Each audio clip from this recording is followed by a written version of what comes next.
Okay, so let's have a look at the topic of the ethics of sex and relationships. And one way to begin thinking about this is to take a very, very broad historical overview. And this is not a detailed account, and the details will be much more complex than this, but just looking roughly at how attitudes have changed over the decades is a good way to begin thinking about the topic. So in the 50s, we might have a very traditional view of the ethics of sex and relationships. Sex outside marriage, sex before marriage would be frowned upon, and so too homosexuality. So between men in the UK at that time, homosexual activity was illegal. Then in the 60s, we can see all of those attitudes get thrown up into the air. This can be seen as a decade of free love, of challenging previous views on sexual morality that would have been seen as very repressive, and a much more open and liberal attitude to sexuality. The advent of the contraceptive pill is one of many factors involved in that. Then skipping through this very broad brushstroke of history, in the 80s, AIDS and HIV on the scene. Also, there's a kind of new right political movements, both in the UK and in the USA, that emphasize family values. And those political movements, and perhaps the advent of AIDS and HIV as well, would mean that people might look again at those 60s liberal attitudes and question them. So where does that leave us today? I would say, very roughly speaking, that we're heir to so many different views and so many different influences. So a certain view of sexuality may be pervade on MTV, that sex is fun, not necessarily to do with long-term committed relationships. Also at the same time, religious views continue to be strong, continue to be very influential. So I think for people growing up today, there can be a somewhat bewildering array of influences, and that makes this a really useful topic to think through for ourselves. When we think of any issue within sex and relationships, there's the ethical situation that people are facing. And then we could think, what kind of decision procedure can we use? What kind of way of thinking about that ethical situation is the most useful? And that leads us to a solution.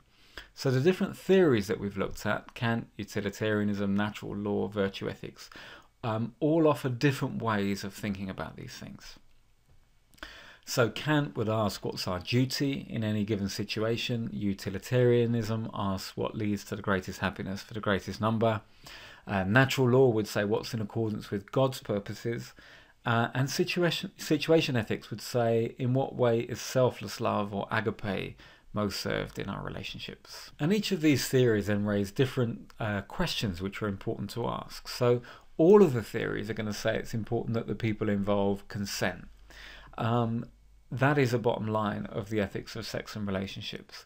Having said that, there may be complications around that. If people have been drinking, if people have been taking drugs, how meaningful is that consent? If one person is in a position of authority over another person, again, can that really be a situation where meaningful consent can be given? Other people would say, yes, consent is important, but it's not enough, because sex is such an intimate thing, because it's involved in the creation of new life, because it leaves us very often psychologically open, perhaps psychologically vulnerable, you could say, that it's important that it happens within a wider context, a context of love and commitment. Other theorists too would say, yes, consent's important, yes, love is important, but more than that, it's important that the people are married. So again, obviously many traditional religions are going to argue this, that it's not enough that people agree or that they're in love, but that they need to be married for the behavior to be ethical in the eyes of God.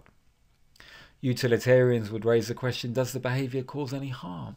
So again, this question is more subtle than it may appear when we first look at it. Think of all the different kinds of potential physical, mental, emotional harm that sex and relationships might bring. And is the behavior in accordance with God's purposes? So again, some theories are going to argue that. And even if people consent, even if they're in love, even if they're married, for some traditions, if the couple are using contraception, then that behavior would not be in accordance with God's purposes. So that's another criterion that can be seen to be important. So if we think through these different situations, the different theories would have different views on that. A woman in a loveless marriage has an affair, so perhaps consent is present, but certainly she's clearly not married to the person that she's having an affair with, so that would be absent. Two first-year university students have a one-night stand, so presuming there's some level of consent there, but again, if we add a little bit more to the scenario, if they've been drinking perhaps, how meaningful is that consent? A happily married couple using contraception. Again, many traditions would say that is perfectly ethical, that's in accordance with their understanding of religious teachings, but particularly the natural law approach and the Catholic tradition would question that and question whether contraception could be in accordance with God's purposes. And two men are in a loving and committed relationship. So situation ethics that says agape, selfless love, is the most important thing, would say, yeah, that could be perfectly ethical. Other more conservative religious views would take a different position on that issue. Within the OCR exam, the one that we've been looking at, these are the key issues. So homosexuality, contraception, sex before and outside marriage, which are premarital and extramarital sex.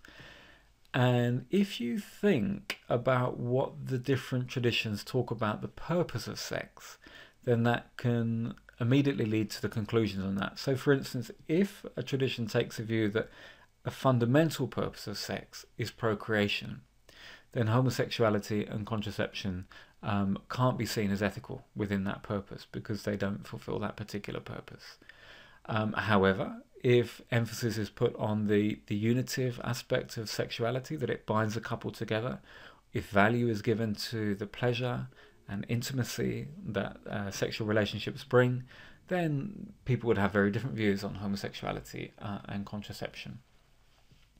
And so too with sex before and sex outside marriage. It depends on the particular presuppositions that the theories are bringing as to what they're going to say about those issues. These issues are also important. They're not specifically mentioned on the syllabus, but they can be around and you can bring those into arguments. So sexually transmitted diseases, divorce, loveless marriages, sexual abuse, and the abuse of professional and religious roles. These are kind of subtopics, if you like, within the overall scheme of ethics of sex and relationships. So these are the key theories you can look at. The conservative tradition, including Kant and natural law, libertarian views, including situation ethics, the sacred sex view, rooted in religion but taking a more positive, optimistic view of sex than the conservative traditions, utilitarianism, and virtue ethics.